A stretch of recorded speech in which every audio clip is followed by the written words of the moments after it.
There was a lot of feeling of bitterness around the way Robert Kubica ended his relationship with Williams last season. So I'm here to try and put a positive spin on things and have a look at whether the pole's remarkable comeback has been ruined or not.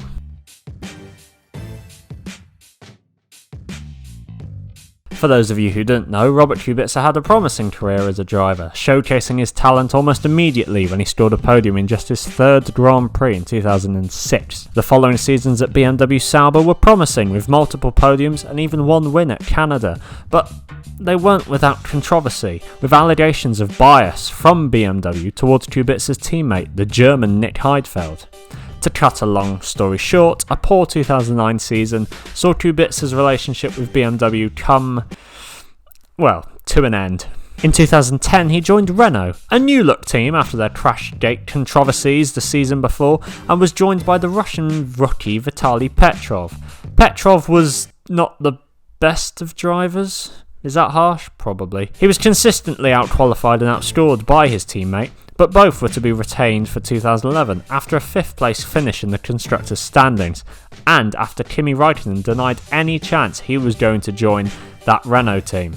2011 rolled around and Robert Kubica's career and life stood at a standstill. A crash in a rally in Andorra had seen Kubica trapped in his car for over an hour with his right arm partially severed. Rallying pursuits was something Kubica was known to do in his spare time, with the pole claiming he could learn things on a rally stage which would help him improve as a driver on an F1 track. And probably vice versa, come to think of it. Nevertheless, the feeling around the F1 world, once it was confirmed Kubica was stable and healthy, was one of bewilderment. Why would a promising driver, with his future ahead of him, take such a large risk during the off-season? I will be travelling to Italy tomorrow, along with Vitaly Petrov, in order to see Robert and tell him we are impatiently waiting for his return, said Renault boss Eric Boulier in the days following the crash. I decided against doing the French accent. I think that's a wise decision. In the end, it was clear that Kubica would not return soon, and Renault, or Lotus Renault as they were now, had to move on. And ironically for Kubica, his vacant seat in F1 was filled by his ex-teammate Nick Heidfeld, although he only lasted half the season before being replaced by Bruno Senna. Renault once again secured 5th place in the Constructors' standings, albeit with under half the points they had scored the previous season. It took until 2013 for Kubica to get back racing again, winning the inaugural WRC2, like the World Rally Championship, but the second tier, like Formula 2 is for Formula 1. He won 5 of the 7 rounds whilst driving for his own Citroën-backed team. 2013 is also the year Kubica got to go on the Mercedes F1 simulator, and at the time he called any chance of an F1 comeback nearly impossible. Several years of relatively nondescript rally racing went by before Kubica got his chance in an F1 car again. When aged 32, he finished 115 laps of the Valencia circuit. No, dear God, not that one. That one. Driving the 2012 Lotus Renault car, as driven by Kimi Räikkönen. He changed his mind in the end, and Roman Grosjean. Perhaps ironically again, this isn't a car Kubica would have ever driven, as he claims he had a pre-contract agreement to join Ferrari in 2012 when he would have replaced Felipe Massa.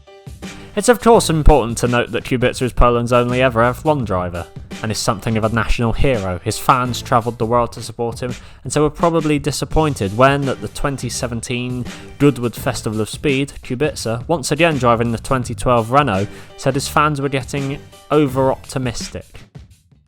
Despite this, a couple months later, Kubica was testing the 2017 Renault at Hungary, describing it as having nothing similar or the same as the cars I have been testing lately. When you have so many things that are different, it normally takes a bit of time to adapt. When I last time drove the car, the minimum weight was 620 kilograms, so to have 100 kilograms extra to bring around the track, it makes a big difference.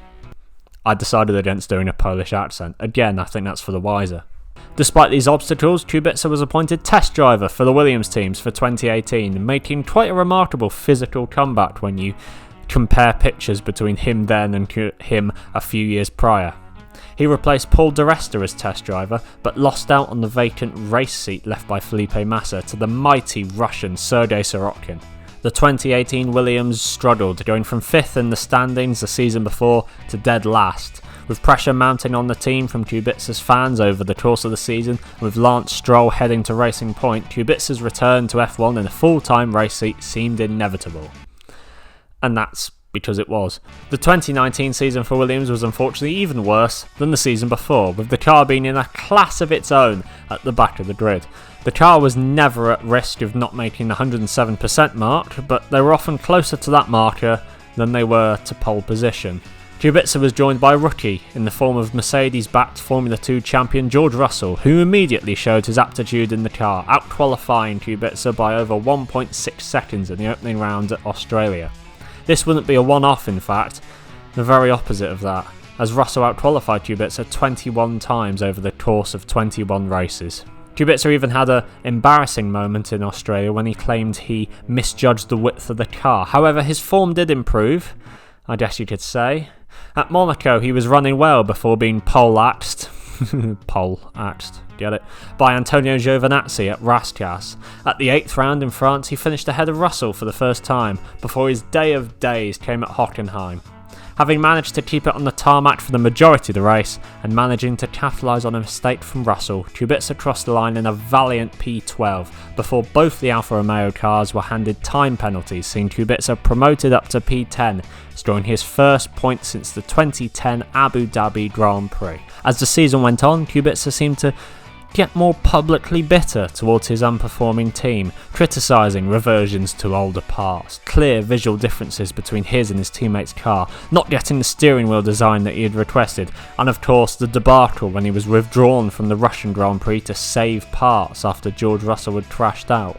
Now, it is entirely feasible that a struggling team like Williams could only develop one new spec part at a time, and would of course give it to their quicker driver. It just seemed to many that if saving parts is a valid excuse for retiring from a race, then you might as well not bother racing at all. More relatively good days for Kubica came at Singapore when he overcame the odds to just finish the race, which is the most physical on the entire calendar of course. And at Mexico, when the two Williams cars got their first real television attention of the season, when they were captured by broadcast cameras, going wheel to wheel with each other, before being lapped of course. The duel saw Kubica come out on top, before he had to pit late on because of a slow puncture, seeing him finish behind his teammate. Conspiracies about favouritism towards Russell obviously intensified. The season ended with Kubica departing Williams for a test driver role at Alfa Romeo, taking his Polish state-backed sponsor PKN Orlen with him. He was replaced by Nicholas Latifi, another pay driver you dare say. The chances of Kubica ever competing in another Grand Prix again seem slim, unless of course you think that, well, Antonio Giovinazzi might lose his seat if he decides to become a bit more crashy again, or Kimi Räikkönen might just pack it all in and decide to live in a wood somewhere. Who knows? So what of Kubica's legacy? Is it a great comeback which was tarnished by poor results and bitter press conferences? Was it worth him to come back just to be a pay test driver who Williams had to fall back on in their lowest ever season? Perhaps that's how it's seen now, but just imagine, in the years to come, what the record books will show is how the severely injured Robert Kubica came back to Formula 1 in cars totally different to the ones he had previously driven, and dragged an absolute dog of a car from the back of the grid up the field, whilst others struggled to stay on the track at all to finish in the points, ahead of his future World Championship contending teammate. It's hypothetical, but I don't think that would be too bad a comeback story after all. Thank you very much for watching, or listening in fact. This, I guess, has become a bit more of a podcast than a video series, considering I've actually written out a script for this one, and you don't have to see my ugly mug. So, thank you very much, and ta-ra.